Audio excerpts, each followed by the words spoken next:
Boa noite para você que está ligado no Contraponto agora, pela TV ou no balanço da rede virtual. Eu sou Antônio Passos, hoje na companhia dos contrapontistas, o apresentador do programa de rock da FM Aperipê, Adelvan Quinobi, o professor de História e baterista, Marcos Odara.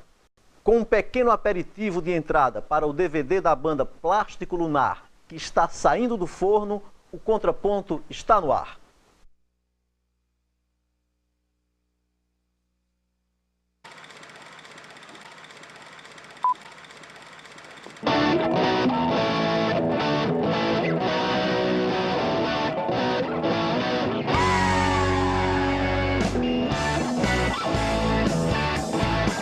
Vamos receber aqui no estúdio da Trama a banda Plástico Lunar. A banda de rock sergipana Plástico Lunar. Diretamente de Sergipe, Plástico Lunar!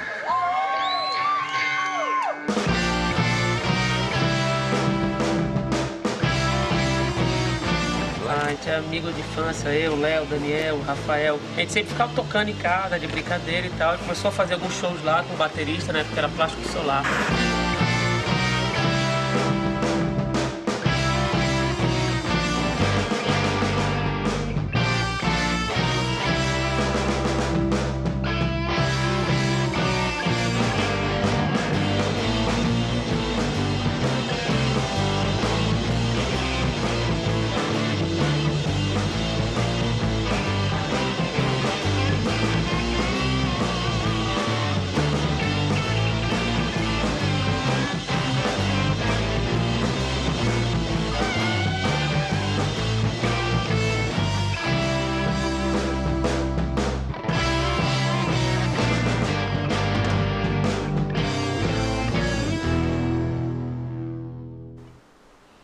Chuvas, inundações e protestos em Aracaju.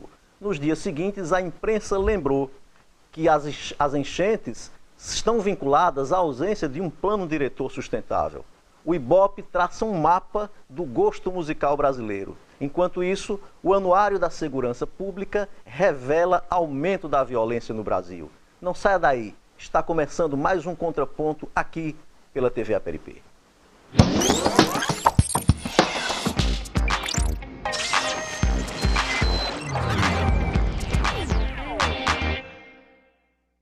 Está voltando e no início desta semana a cidade de Aracaju amanheceu inundada. Eu acho que todos os aracajuanos tiveram alguma história pessoal, fortes chuvas. Bom, essa é a parte da natureza, as chuvas, né? Mas a cidade inundada não é só por conta das chuvas, né? Nos dias seguintes a imprensa levantou e fez a cobrança de que é um absurdo que há tantas décadas a gente ouça falar e tantas discussões sobre o plano diretor e nós não temos um plano diretor de fato sustentável, né? Como é que vocês vivenciaram e avaliam todas essas questões? A minha vivência, na realidade, foi muito pouca. Felizmente, eu moro num lugar seguro, 10º andar, só vi os trovões. Por sinal, achei um espetáculo da natureza. A água chegou o quê? Até o 8º, 9º? Realmente foi muita chuva, realmente. E é muito raio, nunca mais tinha visto raios, tanto raio aqui em Aracaju. Mas o que eu achei mais interessante foi justamente as entrevistas posteriormente do excelentíssimo senhor prefeito da cidade, indignado com os vândalos que o receberam, com barricadas e com fogo.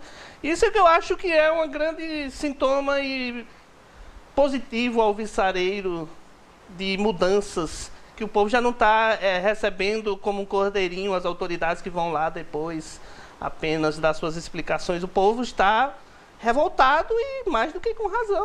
E ele falou que são vândalos e tal, pode até ser, mas há um motivo para esses vândalos existirem. Eles não estão lá do nada, não surgiram do nada. Quer dizer, a novidade agora no país é que o país não funciona porque os vândalos não deixam, né? É verdade isso, Marcos? Olha, Passos, é bem sintomático, né? O vandalismo aleatório sempre existiu, mas o vandalismo com sentido mais politizado é o sintoma de que a população acordou, né? Eu vivenciei em casa, né, a trovoada, né? Fiquei lembrando da grande duelo entre Tó e Iansã. Iansã e Tó. Iansã e Tó, né? Disputando quem tinha mais um duelo raio. Imaginário, né, Adelvan? Há quem diga que, na realidade, tudo foi uma publicidade para o filme Tó, que vai estrear.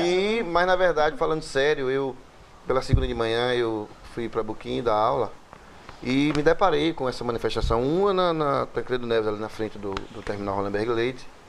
Aí o cara deu a volta, né, e fomos pelo Loura Batista, quando chegou, e também a Rio Grande do Sul interditada. Loura Batista, por sinal, né, que é, do que eu conheço, assim, é uma das regiões que mais é afetada pela chuva, né. Eu vi um morador lá com tração de cartela, tá lá, Loura Batista virou a Veneza brasileira. Eu achei essa ideia fantástica. Mas é aquela coisa, né? E depois eu vi na imprensa a questão do plano diretor, né? O Zé Carlos Machado, o nosso secretário César Batalha, falou que isso é culpa da população que é mal educada e fica jogando lixo nos bueiros, né? Além pode até ser que a população é mal educada, mas eu acho que a falta de educação com relação ao zelo da infraestrutura aracajuana não é só da população. Tem né? fotos chocantes, né, de lixo acumulado em locais onde a água deveria correr livremente. Tem também o problema Mas por que a população é mal educada? Não, no Isso que eu não fundo, entendi. as políticas públicas vão ter alguma responsabilidade, me parece, né? E, veja, nós tivemos fotos, como eu falei, impressionantes. Tem também a coincidência, que sempre que ocorre essa coincidência, o problema das chuvas se torna mais grave, que é a chuva cair exatamente na hora em que a maré está cheia, porque isso faz com que as águas não escoem. Mas o que me pareceu mais interessante nos dias seguintes é que surgiu em vários jornais e os comentários da imprensa essa vinculação de que os danos causados pela chuva estão também vinculados à falta de um plano diretor que de fato ordene o crescimento urbano em Aracaju. Você sentiu, também viu comentários nesse sentido, Neto? Eu acho que o problema ele é histórico, né? Porque nós não temos essa preocupação, né, do poder público em ordenar o crescimento da cidade. A cidade, depois de Pirro, nunca mais ela foi ordenada. Ela foi crescendo da maneira como a própria sociedade foi construindo, né, no entorno daquilo que Pirro trouxe, da base da cidade. Foi Colina Santo Antônio e foi ali o centro histórico. E depois dali a cidade foi crescendo desordenadamente, né? Então, você tem construções em áreas indevidas, né? Você tem uma omissão do poder público. Isso eu não digo só do poder público de agora, mas historicamente, que permitiu com que pessoas construíssem áreas que não poderiam ser construídas, né? E aí, no momento em que a água chega, meu amigo, ela não quer saber, ela quer escoar. Isso é um problema de hidráulica, né? Ela tem que ir para algum lugar. Eu mesmo moro na zona de expansão e lá a gente está tendo uma discussão muito forte em relação a isso. Para evitar que lá aconteça, né, o que está acontecendo em outros lugares de Aracaju. Porque lá existem aqueles charcos, aquelas lagoas, aqueles locais que são apropriados já para receber a água da chuva. E os proprietários desses terrenos, eles ficam indignados, porque é uma área que está valorizando muito, né? A questão da especulação imobiliária está muito forte e clandestinamente, né, aterra-se um pedaço aqui de uma lagoa, aterra-se ali um pedaço de um charco para vender, porque o preço lá está bom. E mais na frente, nós corremos o risco de estarmos construindo um local que está se iniciando para ter um lugar novo com problemas velhos, né? Por exemplo, vai ter que entrar ajuda de governo federal, né? Vai ter que entrar ajuda do governo estadual. Isso é uma coisa que ensina, né? Eu acho que deve ensinar os gestores, né, a ter mais cuidado, né? As pessoas reclamam muito dos órgãos ambientais, da ADEMA, do IBAMA, que são muito rigorosos, né? Mas se deixar também do jeito que as pessoas querem, eu acredito que multiplicar esses problemas e causar transtornos para a própria sociedade, né? E também tem o fator do lixo, enfim, é uma série de fatores. Agora veja, Neto, você fez referência ao engenheiro Pirro, que projetou o centro histórico de Aracaju no século XIX ainda. Aracaju é uma cidade fundada no ano de 1855, século XIX. E você falou do crescimento desordenado após aquele plano inicial baseado, o famoso plano baseado no tabuleiro de xadrez. Agora verifique, pelo menos eu, na minha condição de cidadão aracajuano, há 30 anos eu posso garantir que eu ouço falar em plano diretor e o plano diretor não consegue sair daquele pequeno circuito entre prefeitura e Câmara de Vereadores. E nós não temos realmente um plano, né, feito e que contemple a sociedade, que seja explícito, claro, e que mostre realmente novos destinos. Porque, veja, se não tem ordenamento, as pessoas vão construir mesmo como querem, né, o que me parece. O plano diretor é um conflito de interesses, e interesses poderosos. De um lado tem o interesse da sociedade, do outro lado tem os interesses políticos, e na outra ponta tem o interesse daqueles que lucram, né, do capital, do grande capital, né, que lucram e que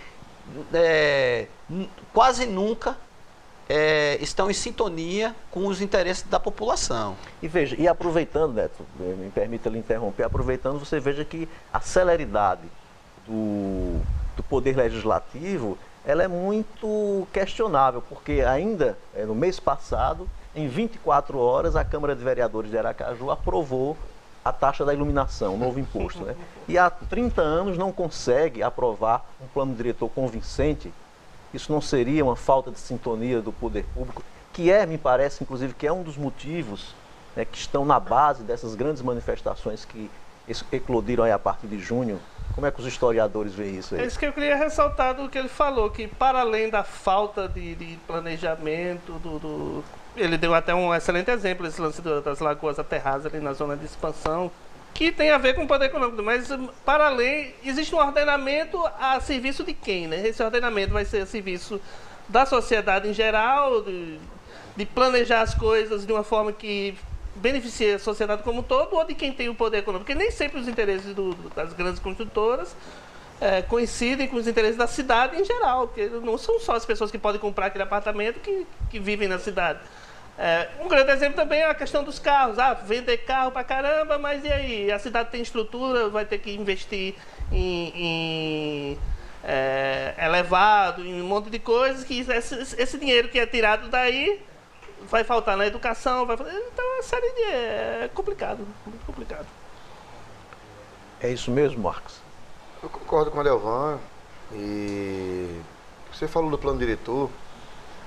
O plano diretor anterior, não sei se vocês lembram, estipulava que os edifícios em Aracaju não poderiam ultrapassar 12 andares, né? E os da Orla também teriam até um número menor, 6 ou 5 andares. A Atalaia está se enchendo de edifício. Verticalizado. Verticalizado. Então, tem um prédio gigantesco lá na Aruanda, né, cara, de 18 andares, e que foi feito a revelia.